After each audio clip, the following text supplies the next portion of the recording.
तारीख 25 जुलाई साल 1971। सूरज की किरणें धीरे धीरे सुहागपुर गांव के खेतों पर गिर रही थी। लोग खेतों से काम करके अपने घर वापस लौट रहे थे और घर पहुंचते ही एक शख्स के घर दो पाकिस्तानी सैनिक आते हैं।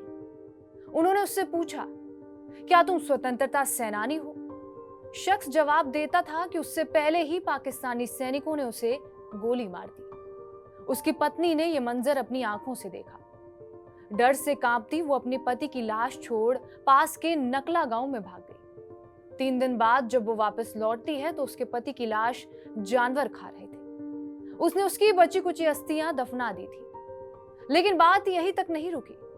अगले दिन वही चेहरे फिर उसके घर आए और उसका रेप करके चले गए। वो चेहरे उसे आज भी याद है। ये कहानी है सुहागपुर की एक विधवा औरत जुलेखा की। लेकिन अब इस गांव का नाम भी बदल चुका है और पहचान भी। 25 जुलाई 1971 के बाद से सुहागपुर को विधवाओं के गांव विधोबा पल्ली के नाम से जाना जाने लगा, जहां एक दिन पाकिस्तानी सेना की ओर से 164 आदमियों को मार दिया जाता है और कई औरतों का रेप किया जाता है, जिनमें से सिर्फ 57 महिलाएं जिंदा बच पाईं और अब विधवा बनकर इस गांव में रह रही हैं। कहते हैं एक डॉक्टर और एक राजनीतिक लीडर की वजह से उनके पतियों की जान चली गई। क्या था 1971 का सुहागपुर नरसंहार? क्यों एक डॉक्टर ने सुहागपुर के लोगों की मौत का फरमान पाकिस्तानी सेना तक पहुंचाया? यही कहानी हम परत दर परत आपको बताने की कोशिश करेंगे।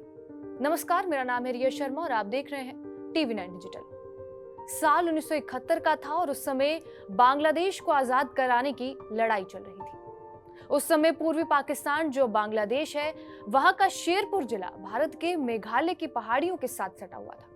इसी इलाके में पाकिस्तानी सेना और मुक्ति वाहिनियों के बीच अक्सर झड़पें देखी जाती थी।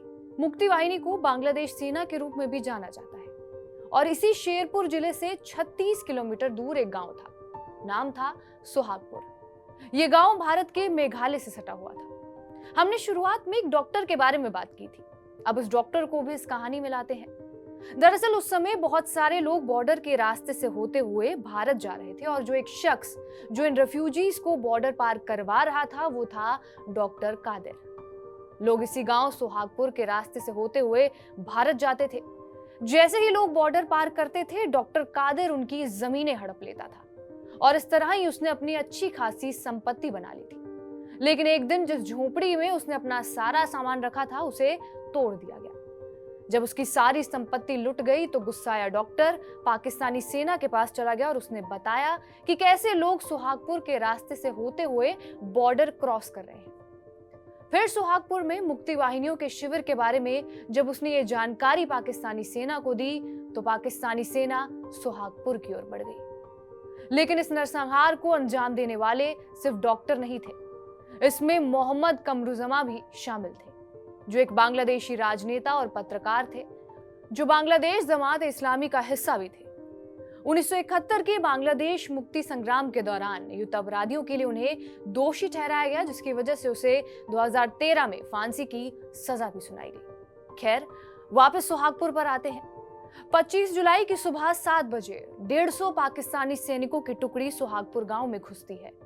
सेना ने गांव वालों पर गोलियां चला दी और सुबह 9 बजे तक 150 से ज्यादा गांव वालों की लाशें बिखरी पड़ी थी। सैनिकों ने अगले 12 घंटों तक मुक्ति वाहिनी सैनिकों की तलाश जारी रखी और इस दौरान उन्होंने अपने घरों में शरण लेने वाले किसी भी पुरुष ग्रामीण को खींच लिया। उनके परिवारों के सामने उन्हें गोली मार दी गई।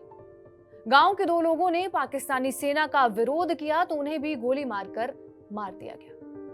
अल्पसंख्यक गारो लोगों में से जो इस क्षेत्र के मूल निवासी थे, खेतों में काम कर रहे 3 किसान मारे गए। गांव की 13 महिलाओं के साथ मारपीट की गई और गांव के बचे हुए लोग भारत भाग गए। पाकिस्तानी सेना के गांव से हटने के बाद अब बचे हुए लोग वापस लौट आए और नरसंहार में कोई भी पुरुष जीवित नहीं बचा।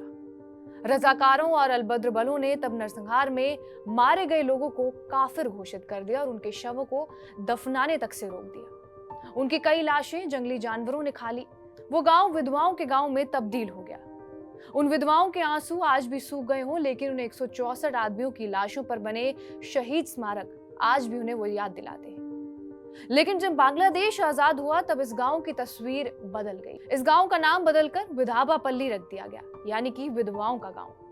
साल 1951 में मतिया चौधरी शेरपुर के निर्वाचन क्षेत्र से सांसद बनती हैं और सांसद चुने जाने के बाद उन्होंने गांव की विधवाओं की कहानी बताई।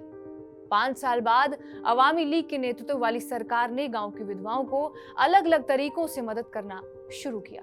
लेकिन उन दोषियों का क्या जिन्होंने इस नरसंहार को अंजाम दिया था?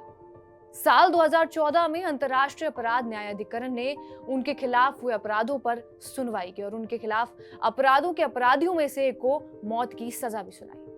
अदालत ने 9 मई 2013 को कमरुजमा को मौत की सजा सुनाई और उन्हें 11 अप्रैल 2015 को फांसी दे दी गई। इसके बाद साल 2016 में बांग्लादेश सरकार ने गांव की 6 विधवाओं को मुक्ति वाहिनी के रूप में मान्यता दी। उसी साल इस गांव का नाम फिर बदलकर बिरकन्यापल्ली यानी कि साहसी बेटियों का गांव कर दिया गया और अब ये इसी गांव के नाम से जाना जाता है। बहरहाल, आपका इस वीडियो पर क्या कुछ कहना है हमें कमेंट बॉक्स में जरूर बताएं। बाकी देश और दुनिया की तमाम बड़ी खबरों के लिए बने रहे हमारे साथ TV9 डिजिटल पर।